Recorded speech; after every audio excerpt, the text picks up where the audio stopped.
Warganet di berbagai media sosial pun dibuat heboh dengan kehadiran adik Rafathar. Meski telah lahir, namun anak kedua Raffi Ahmad itu belum diberi nama lengkap. Netizen di Twitter pun mengucapkan selamat kepada Raffi Ahmad, Nagita Slavina, dan sang kakak Rafathar sekaligus menebak namanya. Salah satu yang menarik perhatian yakni cuitan akun TriVKS atau @VKY. Dalam cuitannya, pemilik akun tersebut juga mengunggah video Rafathar yang baru saja diberikan ucapan selamat dari sang ayah karena telah resmi menjadi kakak. Ada pula prediksi nama dari netizen lain yakni dari akun @bubarjalur. Cuitan dari @bubarjalur tersebut mencoba menebak nama adik dari Rafathar. Rafat sama dengan Raffi Nagita, kemungkinan masih akan dipakai untuk anak kedua mereka.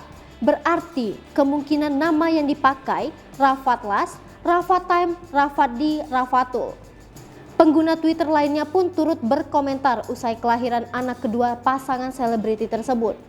Hai pemirsa Sri Popo TV, jangan lupa komen, like, dan subscribe, serta tonton terus berita-berita terupdate lainnya ya.